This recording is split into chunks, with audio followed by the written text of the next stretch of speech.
Welcome, everyone. Welcome to United in Strengths. This is a special initiative of the VIA Institute on Character, and my name is Ryan Nemec, and I'm here with Ruth Pierce. We're with the VIA Institute on Character, and I'm delighted to introduce our special guest here in just a moment.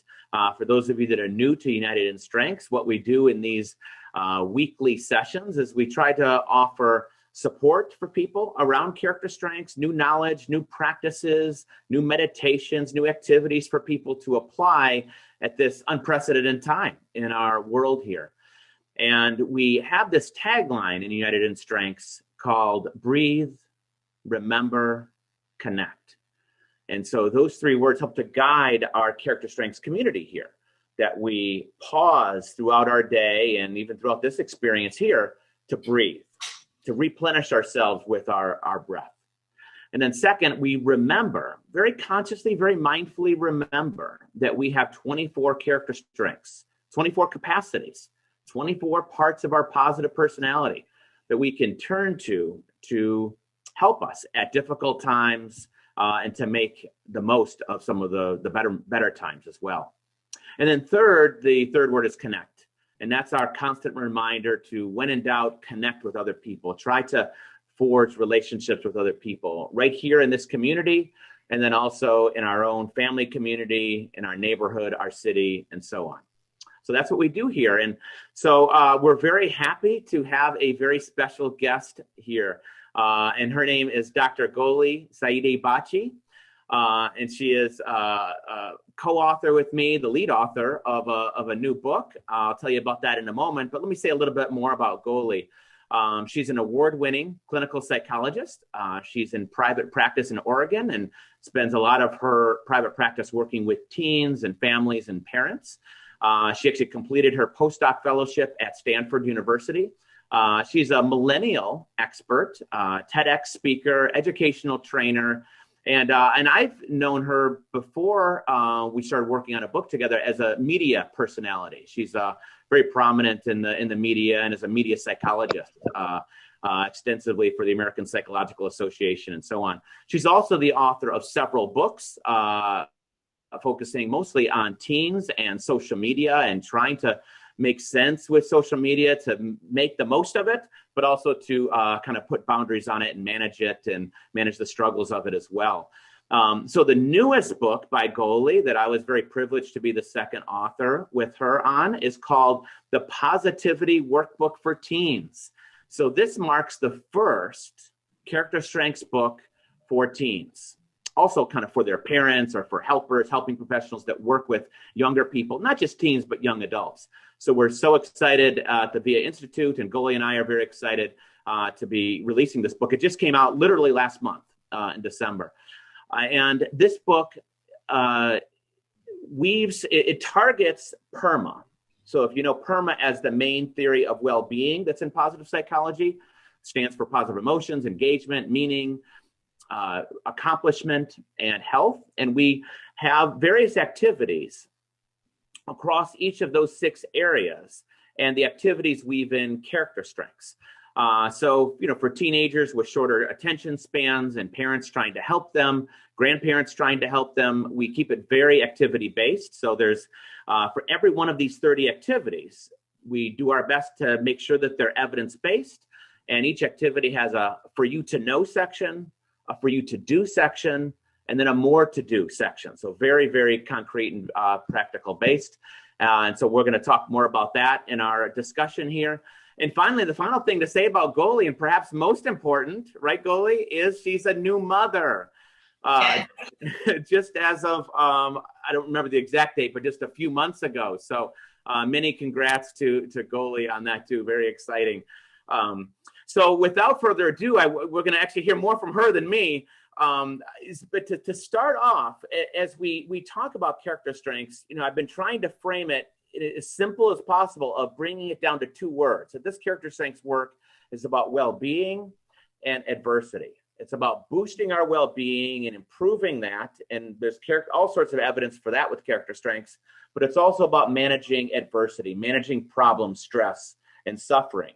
So why don't we start with the positive? And I wanted to ask you, Goali, first of all, welcome. I'm so glad to have you here. But if we could start with well-being, how do you build well-being in young people?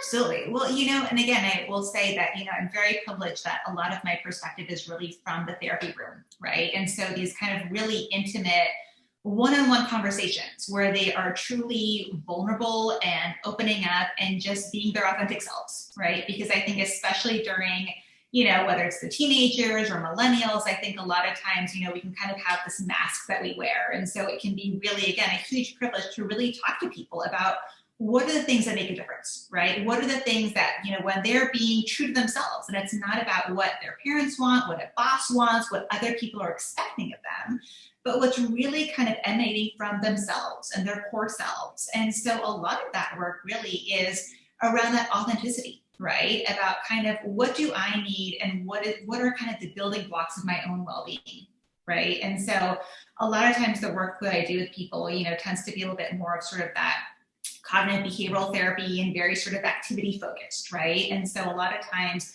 those activities really are about tapping into themselves and about also what makes them happy, right? And so sometimes it's really kind of the baseline things, right? So I always talk about the building blocks of well-being, of making sure, they're eating well and they're sleeping, something that I'm not doing a lot of right now, but looking at exercise and their social relationships, right? Like during this COVID world, a lot of us have become really isolated. And so finding, again, what are the parts of themselves that often fall by the wayside, right? That we want to kind of bring back to the norm. At the very back of our book, right? You have the pillars of well-being, right? And all the different elements that really work together to make sure that we're at our optimum functioning. And so when I'm working with folks, usually just kind of really honing in on what are the handful of things, right? That can kind of take a tweak or that maybe used to be a part of their life, but no longer is, right? And so oftentimes, I think that well-being really stems from feeling like these building blocks are really in order. I love that, and I really love that piece you're talking about with the young person being true to themselves and being authentic. How can you tell when somebody is not being authentic? Like, let's say they're sort of trying, or they might think that they are, but you can kind of observe maybe certain inconsistencies and so on. How do you tell when someone's not being authentic, and then how do you guide them back toward that as best they can, as best you can? Well, usually, I have found that when folks are seeking help, right, they recognize that something's out of balance. And so sometimes they I think, will be the best reporters often of when they're not in alignment with who their true self is, right? And so they may say that, I'm in this job, or I'm taking these classes, or I'm friends with these people, and I'm not really comfortable with it, right? And so I think that it's really, it's a little cliche, but it's like the layers of the onion, right? And peeling them back bit by bit. And I think that sometimes you'll have individuals and they'll sort of show you an element, right, of themselves and sort of say, okay, but I feel a little uncomfortable with this. I think in kind of the therapy lingo, we often talk about the idea of cognitive dissonance, right? Whereas there is this kind of piece that doesn't quite jive with them, right? So there's parts that, they're like, well, do I want this? Do I not? But I have, again, found that people tend to be pretty honest. They tend to be pretty honest when you create that open space. And that's a really key part of it, right? Is when we talk about being non-judgmental and being supportive and being empathic. I mean, that's what most people are really looking for, right? Of that listening ear is really what's going to allow people to express their vulnerability. But I think it's also as the person who's sort of interacting saying, hey, you know what?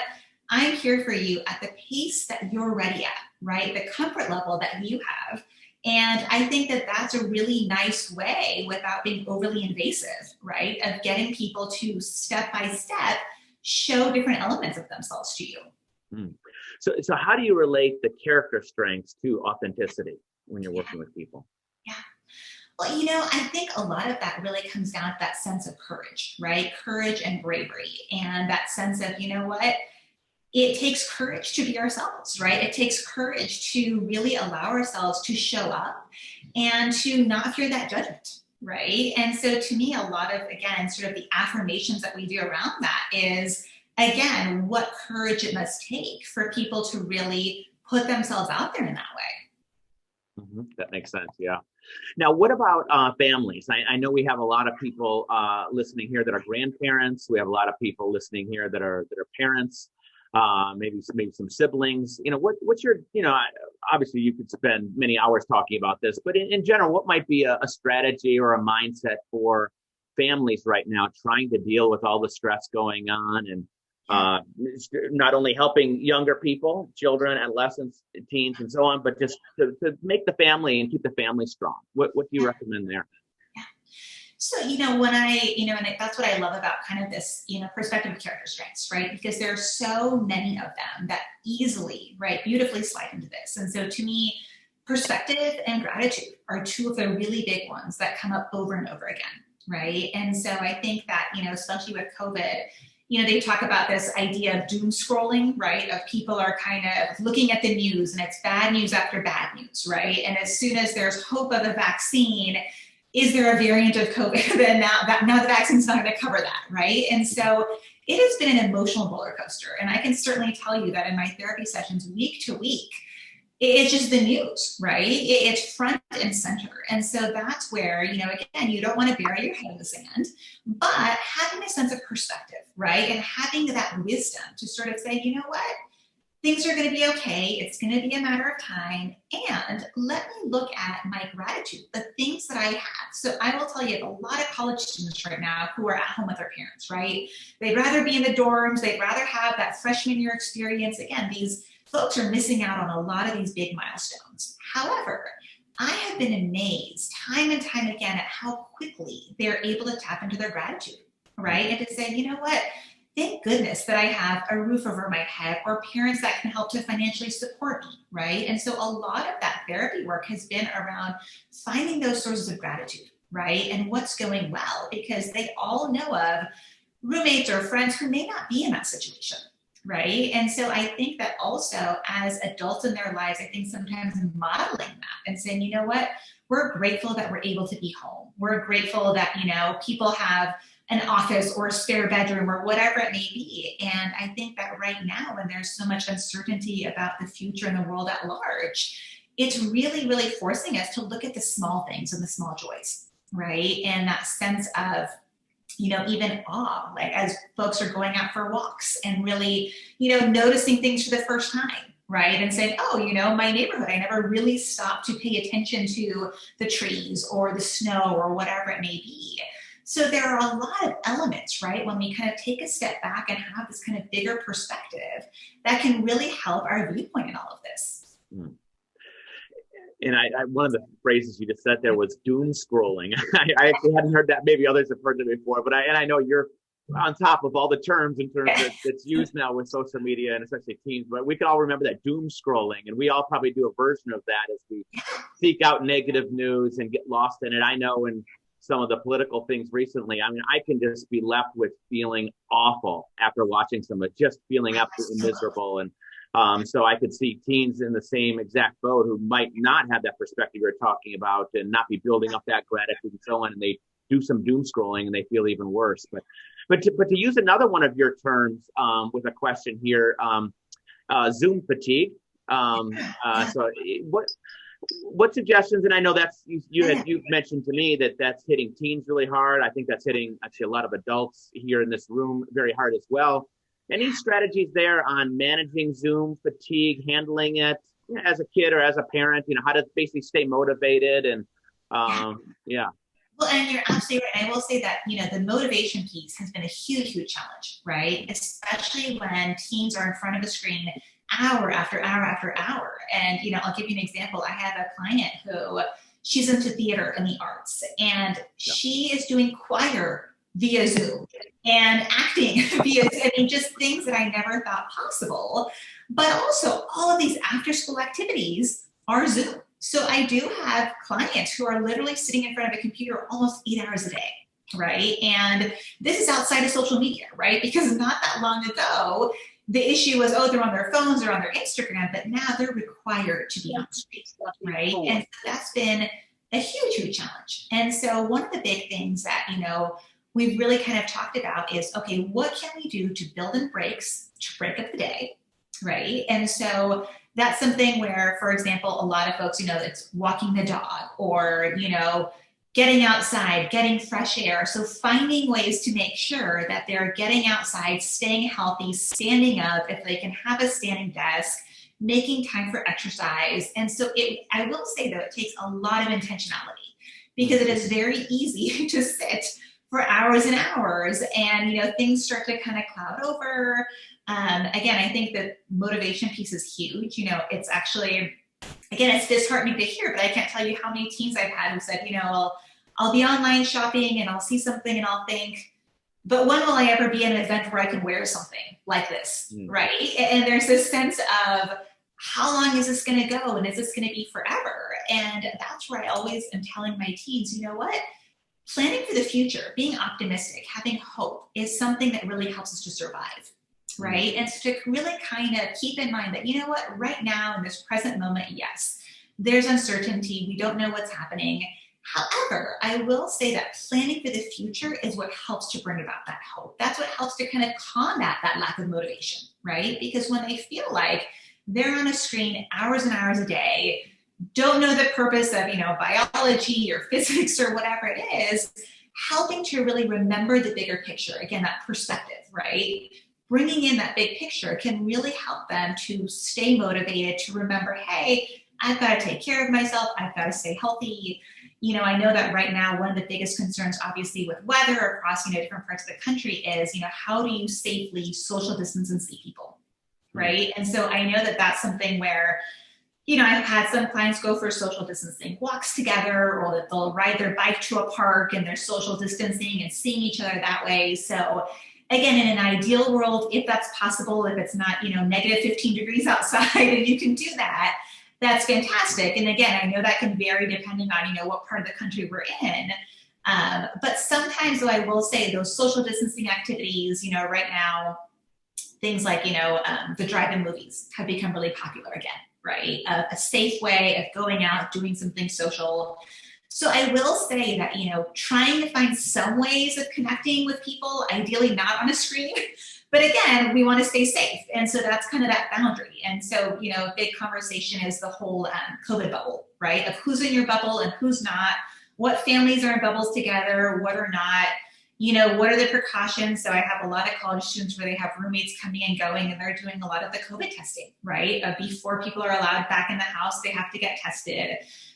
So it's one of those things where, again, it's really kind of tough to have any blanket statements on, but if it is possible to create some social connection, create some distance from the screen, that's really ideal. Mm-hmm. And I heard a lot in there about trying to build hope, building up that particular character strength. And I was hearing you talk about reframing the difficulties of looking to the future.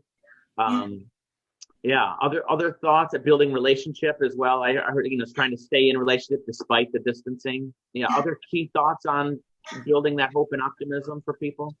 Well, it's interesting. I only recently heard about this, and you may know more about this Gallup research that came out. So I believe they were looking at mental health across, I think it was 1920 and then 2021. And I think they may have been looking at, I don't know if COVID was part of what they were looking at or not, but it was the idea of different groups and mental health and kind of, basically how things are kind of have been on the decline.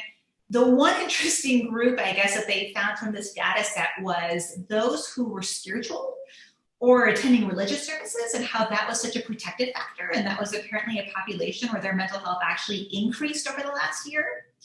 And so, on a research lens, that's kind of fascinating, right? And also very hopeful, the idea of whatever spirituality looks like, right? And how, whether it's, meditation, for somebody, it might be yoga, for some people, it is religious services. And right now I know a lot of things are happening online with church services and whatnot. And so I will say that, that's obviously an element also that, again, I think people aren't always comfortable talking about, right? Or that can kind of feel taboo. But to me, if you really think about spirituality in a very sort of broad sense, right? There's a lot of hope that can kind of come from that, right? And so whatever that looks like for folks. Yeah, another great character strength to dig into there. And like you said, it could be the meaning element, the purpose element of spirituality and connecting with other people outside of ourselves. But then there's also for some people, the religious element and that pathway for spirituality as well. Well, if we turn to the new book, The Positivity Worker for Teens, and I'm curious, is there any, they're probably all favorite activities for both of us, all 30 of them that are in there, but is there any, one that stands out to you that might be interesting to share? That's particularly helpful? Yeah. Yeah, I think that there is, again, like you said, I think they're all favorites in different ways. I think, a couple, like two, I guess, main ones. So one that definitely kind of pops up into mind is, we had one section that was positive emotions to combat stress, right? And that was sort of that marriage, right, of kind of a cognitive behavioral stance with positive psychology, right? And this idea of, I think we had like a thought log in there, right, of coming up with the character strength, right, that can really help in a difficult situation, right? So this is something that we do very commonly in the therapy world, right, is we come up with a scenario or a challenge that we may be experiencing, right? And so then we write down what that is and we talk about what are the automatic thoughts, what are the automatic feelings, right? And so whereas in a traditional cognitive behavioral therapy, we'll go through all the thought distortions, another way to think about it is what are the character strengths, right? What are the character strengths that I can tap into that can really help me to overcome this challenge, or a part of myself that I can cultivate, right? To really kind of think about this situation in a different way and to come up with an action plan and different thoughts that I can have around this challenging situation. Mm-hmm. Yes, that's a great one. How about let's see, if we just go through the different sections here just for a moment. You talked about the positive emotions section. What about the relationships? We have developing a drama-free and happy tribe or positive relationship. Is there anything there that stands out to you?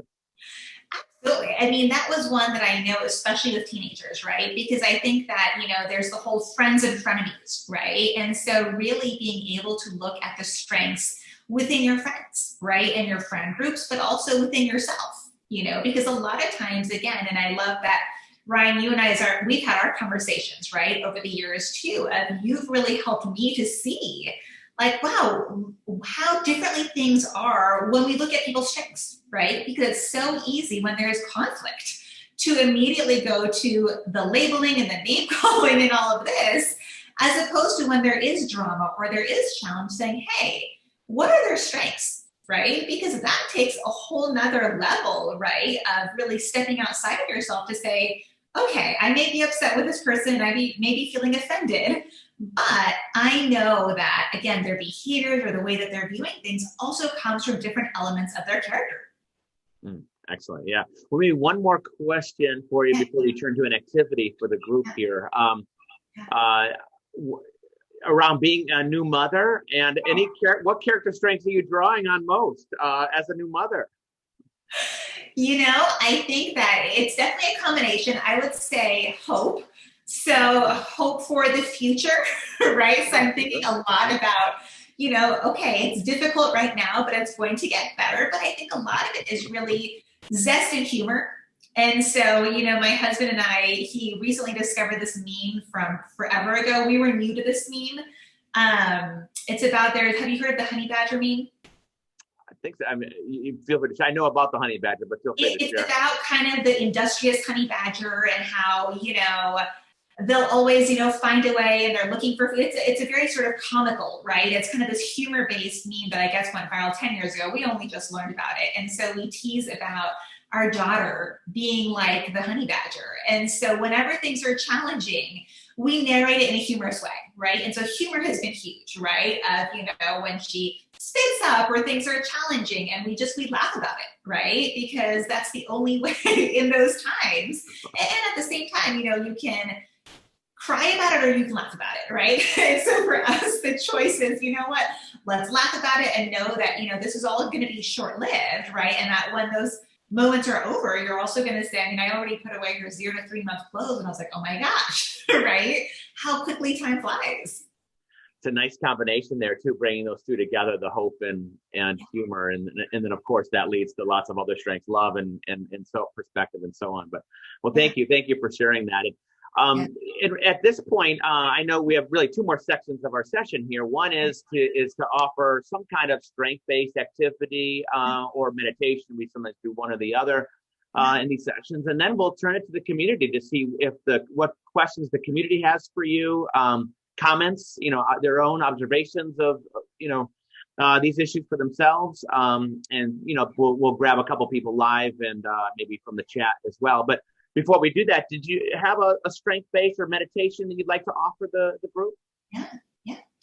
So I think that, it could be really nice to just kind of do, a couple of minute meditation, and then maybe be able to kind of think through, right? So as we were talking about kind of the positive emotions, right? And kind of what can help us in sort of these challenging times, right? So I would definitely invite us to kind of maybe start with a meditation, and then kind of if folks have, paper and pencil and they kind of want to make notes after the fact, maybe we can do that.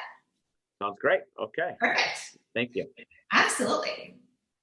So let's go ahead and close our eyes and ground down wherever we are, whether it's putting our feet flat on the floor or just sinking into our chair, and just taking a few deep cleansing breaths and just inhaling through the nose and slowly exhaling through the nose,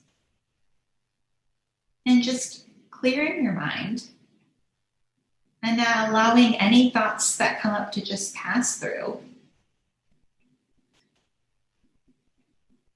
And just breathing naturally.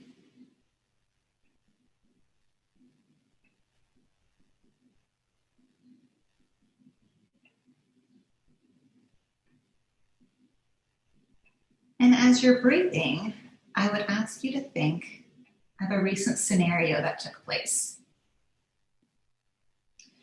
Perhaps it was a challenging scenario, maybe stressful. It may have brought up anger or frustration, a challenge. And I want you to bring to mind some of your own unique strengths. Maybe 2 or 3. And just reflect and meditate on what those strengths are and what they look like. And just continue breathing.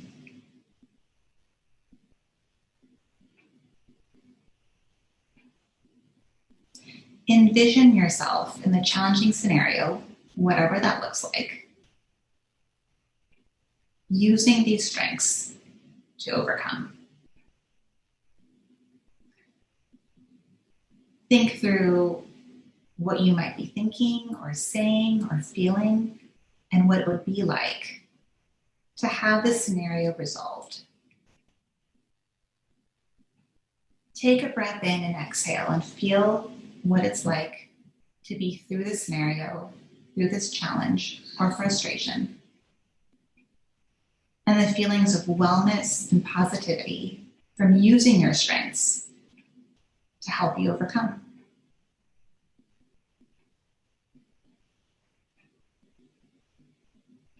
Take a few more deep breaths.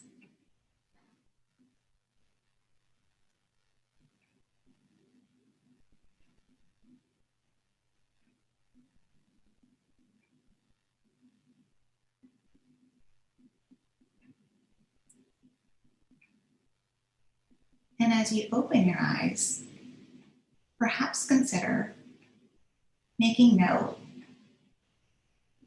of what came up for you, of thoughts, of ideas, of feelings, of what it's like to use your strengths to exemplify your ability innately, using your inner wisdom to overcome the obstacles that might come up.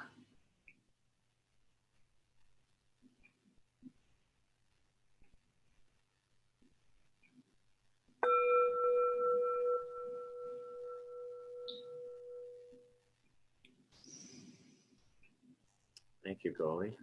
Thank you, Ruth, for our honey badger piece and the comic here. I have not seen that. Thank you, Ruth. That is perfect. Yeah, I tried to pick one that wasn't, some of them are a little risque, let's say. This one I thought, I like how I see myself This is actually a picture of my husband. That's exactly how it is. Everybody sees him as snarly, and he sees himself as just the nicest guy. I love that. Yeah.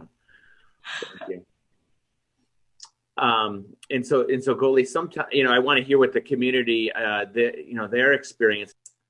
So let's see. So other questions. I know Nancy in the chat had said, offering one of her things is I often go to sleep drinking half a glass of water to sleep on it. And invariably in the morning when I wake up and finish the glass of water, I have the answer and guidance I was asking for. So we're kind of tapping back into that inner wisdom, which the research does show that we have more wisdom and what we call wisdom-related knowledge than we think. That if we just pause to close our eyes, like Goali led us in earlier, to just kind of reflect and see that wisdom, that we have this collected amount of experiences that we have, and we just forget that we have this piece of wisdom or that those ideas can collate into something else useful. So sometimes it's just a matter of stepping aside from being lost in stress or anxiety and coming back to our own inner wisdom. And so some of us who are saying to sleep on it, others might meditate on it, others might pray on it, others might go for a run and do it. But giving ourselves some of those pausing points can be particularly helpful. And some of us go and get an endoscopy. That's true. I was going to say, Ryan, too, and I love that idea. And I think, one of the lenses, that I come at it is also being mindful of our media consumption and social media and all the distractions. And I think we can tap into that inner wisdom even more when the distraction is gone, right? Because when we're on our devices, right, and we're getting a constant download, and again, I think literature is constantly coming out about kind of really the insidious influence, right, on a very sort of even subconscious level and things that we're not aware of. And so being very conscious consumers of media, I think, is really critical too when we are tapping into that. And again, I love the idea of, going to bed with a glass of water, right? Whereas so many people, it's with the news or the phone or, whatever it is that they're doing. And so really creating that time and space for reflection, right? And it might be reading something, spiritual or meditative before bed or in the morning. But again, being aware, because it's so easy to, first thing, go on our phone, we get into emails, work emails, again, that just constant distraction that we're dealing with really kind of takes away from our ability to handle these day-to-day things that we kind of need to tap that wisdom, and we need silence at the end of the day to be able to get to that. Yeah, and are the teens that you work with, Goali, are they able to go on technology fasts or media fasts? I know maybe saying stay off your phone for a week is extreme, but even if it's like for an hour or two or for the evening, is that a common strategy you recommend? And do they do it according to the parents? And yeah. Absolutely. And I love that you brought that, because absolutely, that's something that comes up quite frequently. And we oftentimes talk about, I may be a little too ambitious for them, but I say do a weekend, right? A weekend where you don't have to be on it, or start with Sunday. I love what you said, Ryan, about like in the evenings, right? And so that's actually very common, of parents sort of confiscating the phones and saying you can't have them in your room. And that's something that you can just sort of, again, don't have it from, 6 p.m. to 6 a.m. Even that is something that's a place to start with. But I think absolutely, and I think that there's a challenge with it, but it's kind of working around it. So when I wrote the digital detox deck, that was kind of coming out of this idea of how do we decrease our reliance on the technology? So the problem is, right, as soon as you say, okay, let's get rid of the phone, people say, that's my alarm, right? They don't have an alarm clock. Most of us adults have alarm clocks, but kids don't. Or they'll say, but that's my camera. But that's, and so kind of working around it. So I will say that in order for that to be successful, there's a lot of strategies around it that help to bolster that, and so that's something that I have found. But that absolutely, teens often need those boundaries and want the boundaries, and oftentimes are kind of relieved, right? When their parents say, hey, no more technology, or let's kind of take a break from this. And I will say, especially during quarantine, you're hearing about, the sales of puzzles has gone up, right? The sales of exercise equipment has gone up, gardening equipment. So people are finding these other ways to sort of occupy them. And so again, it's actually an ideal time for these technology fasts to be happening, because like you said, with the Zoom fatigue, people are tired of screens, and so my hope is that that also helps with the social media consumption as well. Yeah, that's such good points. Well, I know we could keep going forever on this. It's such great, exciting topics. Any closing line, like, one sentence